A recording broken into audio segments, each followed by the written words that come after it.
आज इस सदन के अंदर जो कुछ घटनाएं घटी हैं वो शायद जनतांत्रिक मूल्यों के लिए एक बहुत बड़ा और अच्छा उदाहरण पेश करती हैं।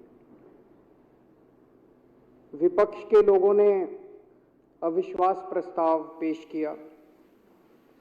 जब हमारा सदन शुरू हुआ था कुछ दिन पहले, कितने दिन हो गए?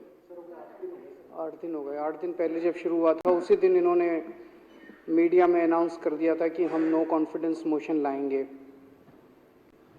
सब लोगों को ये लग रहा था यार ये कैसे लाएंगे, क्योंकि उसके लिए तो 14 आदमी चाहिए होते हैं, इनके पास तो 8 ही हैं।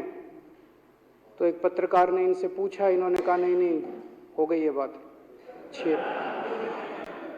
6 से और हो गई ये बात। मेरे को पता नहीं यार, फिर मैंने कहा यार मेरे वाले ऐसे तो नहीं है।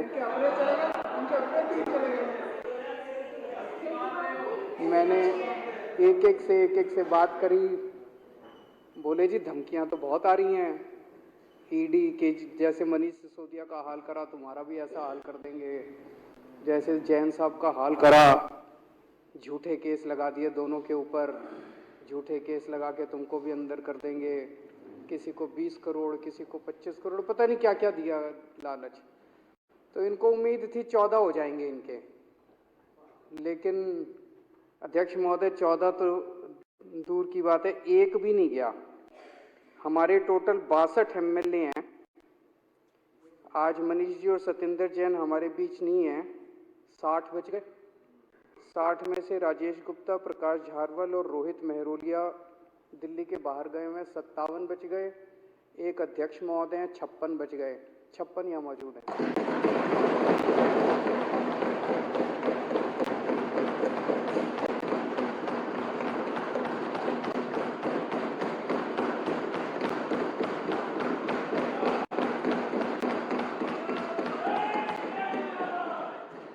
सारी कोशिशों के ईडी, सीबीआई, 25 करोड़ 50 करोड़, इनको कुछ नहीं हिला सकता।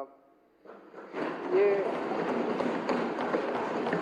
तो इनका कल तक इनको फिर लगने लगा कि भाई हमारे पास आदमी नहीं है, तो कल इन्होंने वो विड्रॉ कर लिया अपना नो कॉन्फिडेंस मोशन। इनकी पार्टी हमारी जगह होती तो ये मीडिया में जाके नाचते गाते हमारा अपमान करते, देखो गिर गया इनका मोशन। हम डेमोक्रेसी में यकीन करने वाले लोग हैं। मेरे दिल में आया कि ये अगर नो कॉन्फिडेंस मोशन ला रहे हैं तो ये जरूर कुछ ना कुछ बात अपनी कहना चाहते हैं। इनको अपनी बात कहने का मौका मिलना चाहिए।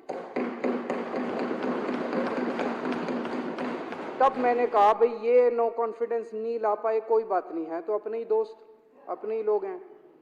आज उस पार्टी में कल यहाँ होंगे।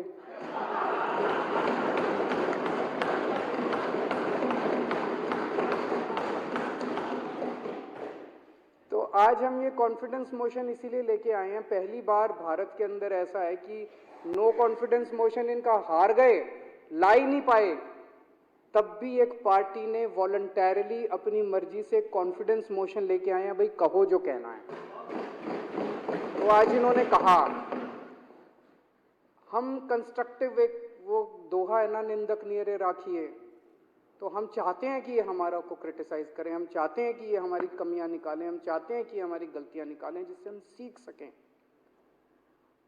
अध्यक्ष महोदय, सबसे पहले तो मैं आपको साधुवाद देना चाहता हूं। मैं देख रहा था 65 मिनट का डिस्कशन हुआ है।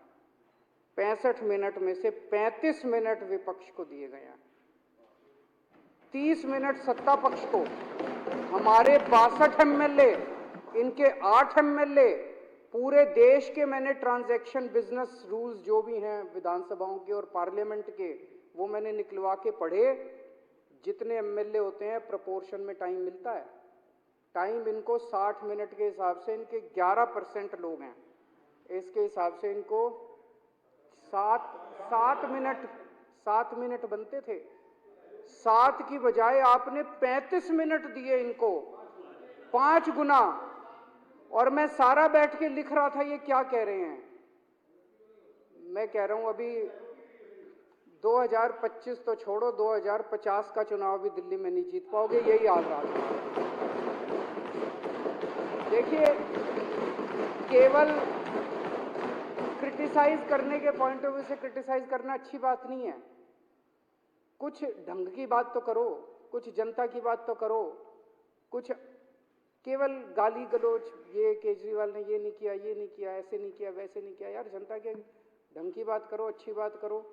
केजरीवाल ने 1000 कहा था, 995 क्यों बनाए, 5 क्यों नहीं बनाए? अरे बना देंगे, बाकी भी बना देंगे, चिंता क्यों करते हो? जब उतने बना दिए, ये भी बना देंगे। वहां पे शुगर की दवाई नहीं मिलती, दे देंगे, शुगर की दवाई भी दे देंगे। बाकी तो मिलती है, बाकी मिलती है, क्यों नहीं मिलती? आपका मैं पॉलिक्लिनिक में उद्घाटन करके आया था, मेरे को याद है, आपको साथ लेके गया था मैं। इन्होंने 2017 में भी कोशिश करी थी, बोले हमारी सरकार गिरा देंगे। तब तक हमें लगता था ये कुछ ज्यादा ही चाणक्य होंगे। अब तो पता चल गया खोखले हैं, इनके पास कुछ नहीं है। इनके पास दिखावा ज्यादा है, शोर ज्यादा है, अंदर कुछ नहीं है। तो 2017 में कहते थे 21 एमएलए तो डिस्क्वालीफाई कर देंगे, 21 को डिस्क्वालीफाई कर देंगे, इतनों को तोड़ लेंगे और फिर सरकार में बहुत दिमाग लगाते थे। और 70 में से 67 हैं हमारे पास, 3 इनके पास है। जब तक 4 रह जाएंगे मेरे पास, तब भी मेरी मेजॉरिटी है। 3 इनके पास, 4 भी अगर मेरे पास है, मेरी मेजॉरिटी है। तो ये कैसे सरकार गिराएंगे? मेरी पल्ले के बाहर था, मेरी समझ के बाहर था। लेकिन पत्रकार आते थे, कहते थे अमित शाह लगा हुआ है और सरकार गिरा देंगे। 2017 में कोशिश कर ली, उसके बाद 2019 में कोशिश कर ली, 2020 में। अब मत करना यार, इज्जत थोड़ी भी अगर इज्जत बाकी है, अब मत करना। अभी मैंने देखा था तेलंगाना के अंदर नवंबर के फर्स्ट वीक में, आप लोगों ने देखा होगा, स्टिंग हुआ था वहां पे। भारतीय जनता पार्टी के 3 नेता तेलंगाना की सरकार गिराने के लिए वहां के एमएलए को खरीदने पहुंचे। 3 बीजेपी के नेता बैठे हैं, 4 बीआरएस के एमएलए बैठे हैं, उनके साथ बातचीत हो रही है। 3 घंटे बातचीत चली, सारी रिकॉर्डिंग हो गई। उसमें वो कह रहे हैं कि हमारे बीएल संतोष साहब मिलेंगे तुमसे, अमित शाह जी मिलेंगे तुमसे, और 50-50 करोड़ ऑफर कर रहे हैं। और बोले 25-25 करोड़ में हमने दिल्ली के खरीद लिए, अब दिल्ली की सरकार गिरने वाली है। केसीआर साहब का फोन आया उसी दिन शाम को मेरे पास, अरविंद जी मेरे पास पूरी इन्फॉर्मेशन है, आपकी सरकार गिरने वाली है। मैंने कहा जी चिंता ना करो, ये यूं ही करते हैं, ये 3 साल से यूं ही करते हैं। तो वैसे रेट हमारे 25 लगा रखे हैं, उनके 50 लगा रखे हैं। ये गलत।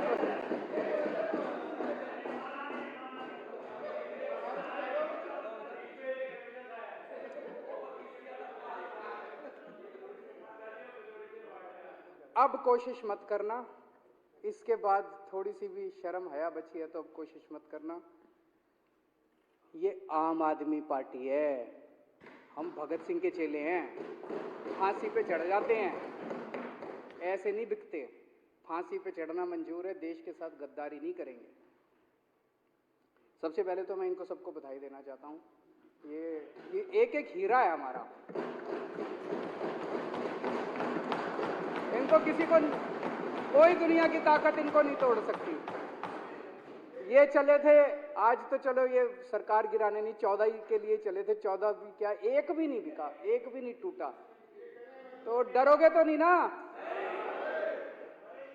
अगर हुआ तो 7-8 महीने जेल ही जाना पड़ेगा, उससे फालतू कुछ नहीं है। मैं बड़े से बड़ा वकील दे दूंगा, चिंता मत करना। और तुम्हारे पीछे से तुम्हारे घर का ख्याल मैं रखूंगा, ठीक है? अभी मैं देख रहा हूं कुछ दिनों से प्रधानमंत्री जी जगह जगह एक बात बोल रहे हैं। बोले ये ईडी और सीबीआई ने सारे भ्रष्टाचारियों को एक मंच पे इकट्ठा कर दिया। ईडी और सीबीआई ने सारे भ्रष्टाचारियों को एक थोड़ी सी स्टेटमेंट तो सही है, थोड़ी सी गलती है। ईडी और सीबीआई ने इस देश के सारे भ्रष्टाचारियों को एक पार्टी में इकट्ठा कर दिया, मंच पे इकट्ठा नहीं किया, एक पार्टी में, इनकी पार्टी में इकट्ठा कर दिया सारे भ्रष्टाचारियों को। ईडी वाले आते हैं, सीबीआई वाले आते हैं, रेड मारते हैं, यहां बंदूक रखते हैं, कहते हैं बता जेल जाना है कि बीजेपी में जाना है। मनीष की यहां भी बंदूक रखी, बोले बता जेल जाना है कि बीजेपी। मनीष बोला जेल मंजूर है, बीजेपी में नहीं जाएंगे, मर जाएंगे लेकिन बीजेपी में नहीं जाएंगे। सतिंदर जैन के यहां बंदूक रखी, बोला जेल जाना है कि बीजेपी में जाना है। बोला बीजेपी में नहीं जाएंगे, मर जाएंगे। हेमंत बिश्व शर्मा के यहाँ बंदूक रखे, बोला बीजेपी मंजूर है। क्यों? उसने चोरी कर रखी थी, इन्होंने चोरी कर नहीं रखी दोनों ने, तो इनको पता है 6-7 महीने रख लेंगे, उसके बाद तो बाहर आना ही है, कुछ करा नहीं है। इससे फालतू क्या है? बेल तो मिलनी है, आज नहीं मिलेगी, कल मिल जाएगी, कल नहीं मिलेगी, परसों मिल जाएगी। नारायण नराने के यहाँ बंदूक रखी, बोला जी बीजेपी में जाएंगे। वो शुभेंदु, ये जितने उदाहरण दे रहे थे, शुभेंदु अधिकारी, मुकुल रॉय, यहां बंदूक रखी, उन्होंने चोरी कर रखी थी, घोटाले कर रखे थे। देश के जितने लुच्चे लफंगे लुटेरे डाकू चोर हैं, सारे के सारे अब एक ही पार्टी में हैं, बीजेपी में। तो समय एक जैसा नहीं रहता, समय बदलता है। आज इनकी सरकार है, आज मोदी जी प्रधानमंत्री हैं, हमेशा तो नहीं रहेंगे, कल तो जाएंगे ही जाएंगे, कभी ना कभी तो जाएंगे ही। उस टाइम भ्रष्टाचार मुक्त भारत होगा। कैसे? जितने चोर उचक्के हैं सारे एक ही कमरे में हैं, उनको पकड़ने में बड़ी आसानी होगी, ज्यादा जांच नहीं कर।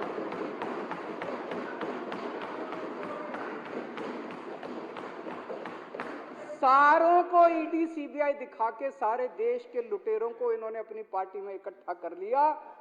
जिस दिन इनकी सरकार जाएगी और मोदी जी प्रधानमंत्री नहीं होंगे, बीजेपी वालों को जेल में डाल दो, देश भ्रष्टाचार मुक्त हो जाएगा।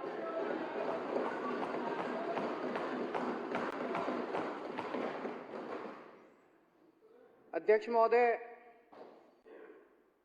प्रधानमंत्री जी को भगवान ने बहुत बड़ा मौका दिया था, इस देश की जनता ने बहुत बड़ा, इतना भारी मैंडेट दिया था। वो चाहते तो इस देश की सूरत बदल सकते थे, कुछ भी कर सकते थे। वो चाहते तो इस देश को कहीं ना कहीं का कहीं ले जा सकते थे। क्या किया उन्होंने? देश में लूट मार, नफरत, लड़ाई झगड़ा, आज हर आदमी डरा हुआ है देश के अंदर। सबको साथ लेके चलते, जैसे हम सबको साथ लेके चल रहे हैं, हम इनको भी साथ लेके चलते हैं, सबको साथ लेके चलते हैं हम लोग, सबको साथ लेके चलते। मनीष सिसोदिया ने इतने अच्छे स्कूल बना दिए, प्रधानमंत्री जी मनीष जी को बुला के कहते मैं तेरे को देश का शिक्षा मंत्री बना रहा हूं, मनीष सिसोदिया जा 10 लाख स्कूल ठीक कर दे देश के, तब बड़ी बात होती। उनको इतना बड़ा मौका दिया देश के लोगों ने कि कुछ का कुछ कर सकते थे, लेकिन उन्होंने सारा मौका, आज सारे डरे हुए हैं। कल एक बड़ा इंडस्ट्रियलिस्ट आया था मेरे से मिलने के लिए, बोला जी एक एक करके सब लोग इंडिया छोड़ के जा रहे हैं, सब इंडिया छोड़ के जा रहे हैं, विदेशों की सिटीजनशिप ले रहे हैं। क्यों? क्या जरूरत पड़ गई?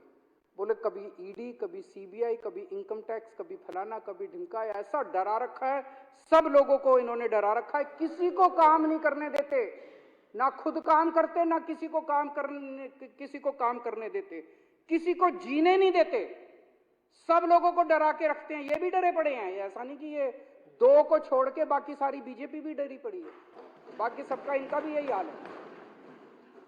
मीडिया को डरा रखा है। मीडिया वाले जब उलट सुलट गंदी खबरें, गलत खबरें दिखाते हैं, कई लोग गालियां देते हैं मीडिया को, मीडिया ऐसे क्यों है, मीडिया बिका हुआ है, गोदी मीडिया है, फलाना मीडिया। मैं आप सबकी जानकारी के लिए बता दूं, एक एक मीडिया हाउस के मालिक के ऊपर 4-4 ईडी के केसेस बना रखे हैं इन्होंने। आप भी उनकी जगह होते, आप भी यही करते। मजबूरी है उनकी। जिस दिन ये पता चल गया ना मोदी जा रहा है, ये देखना ये मीडिया खा जाएगा इनको पकड़ पकड़। अभी मजबूरी है सबकी, सबकी मजबूरी है। मीडिया वालों के एक एक मीडिया हाउस के मालिक के ऊपर इन्होंने 4-4, जब मर्जी जेल में डाल दें इसको, जब मर्जी जेल में डाल दें इसको। सबको डरा रखा है इन्होंने, जजों को डरा रखा है इन्होंने। देश के सारे जज डरे पड़े हैं, सुप्रीम कोर्ट के जज डरे पड़े हैं, हाई कोर्ट के जज डरे पड़े हैं, डिस्ट्रिक्ट कोर्ट के जज डरे पड़े हैं, पत्रकार डरे पड़े हैं, रिपोर्टर डरे पड़े हैं इनसे, इंडस्ट्रियलिस्ट डरे पड़े हैं। जितनी ऑपोजिशन की सरकारें किसी को नहीं चलने देते। हमारी पंजाब में सरकार है, इस बार बजट सेशन नहीं होने दिया उनको। पंजाब सरकार का बजट सेशन कराने के लिए सुप्रीम कोर्ट से आदेश लाना पड़ा। गवर्नर कहता है मैं, फाइल जाती है ना हाउस की प्रोसीडिंग होने के लिए, फाइल जाती है एलजी साहब के पास, जैसे वहां गवर्नर के पास जाती है, वो तो फुल स्टेट है।